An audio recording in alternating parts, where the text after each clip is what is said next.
सिद्धार्थ लाल से learning number 2, change the perception of people. मतलब लोगों को बदलिए। देखिए, मैं जस्ट उल्टी बात कर रहा हूं अगर आपको लगेगा।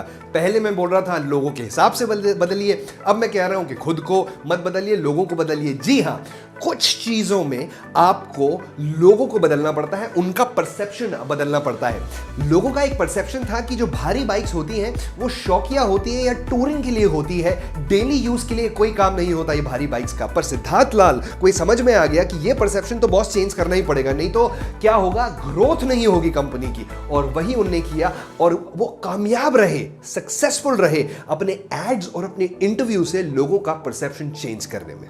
2005 के आसपास 100-150 सीसीज का बहुत स्ट्रॉन्ग मार्केट था। बजाज और हीरो होंडा बहुत स्पीड में ग्रो हो रहे थे। सिद्धार्थ लाल के पास ऑप्शन था कि वो 100-150 सीसी बाइक्स बनाने लगे, पर सिद्धार्थ लाल ने बिल्कुल नहीं किया, क्योंकि सिद्धार्थ लाल की वैल्यूज, रॉयल एनफील्ड की वैल्यू थी कि वो छोटी बाइक बिल्कुल नहीं बनाएंगे।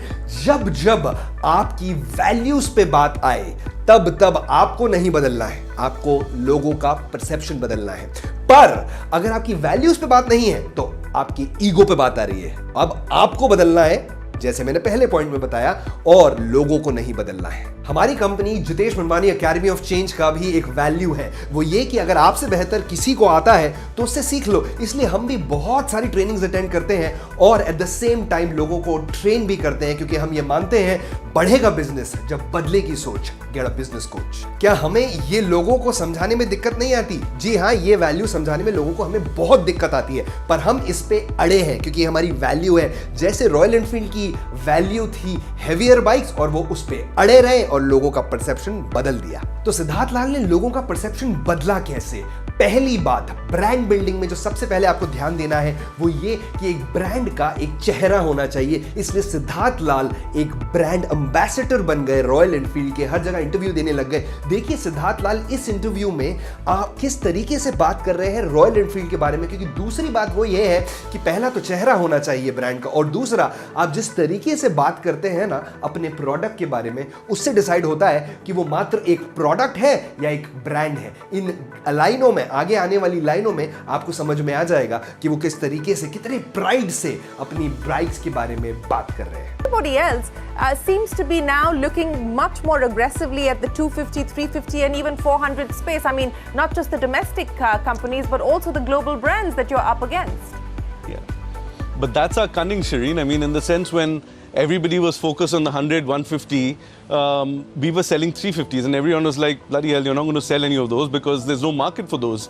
And now that they're all sort of training in on the 250 to 500 cc segment, we've got a cracking 650, and that's where the market is going to move up. I mean, it's a punt. I can't say anything for sure, but we can see the traction already. We can see that already in India there's a lot of people waiting for our 650s. We've got 3-4 months of waiting. Siddharth Lal अब royal Enfield के CEO नहीं है, क्योंकि अब वो ले आए हैं विनोद दसारी जी को, जो अशोक लीलैंड से आए हैं, और अब वो day to day activities Vinod ji देख रहे हैं, क्योंकि सिद्धार्थ जानते हैं कि अगर ब्रांड बिल्डिंग करनी है तो उन्हें फ्री होना पड़ेगा डे टू डे एक्टिविटीज से और ध्यान देना पड़ेगा ब्रांड बिल्डिंग एक्टिविटीज पे। सेम उनके फादर विक्रम लाल जी ने 20 साल पहले आयशर के साथ किया था। जब वो मार्केटिंग पे ज्यादा फोकस करने लगे थे तो वो एक सीईओ ले आए थे जो उनका day to day execution and operations देखता था। हम भी अपने बिजनेस ग्रोथ प्रोग्राम में यही बताते हैं कि हर बिजनेस के 7 पिलर्स होते हैं। जैसे फर्स्ट होता है मार्केटिंग, दूसरा है सेल्स, तीसरा है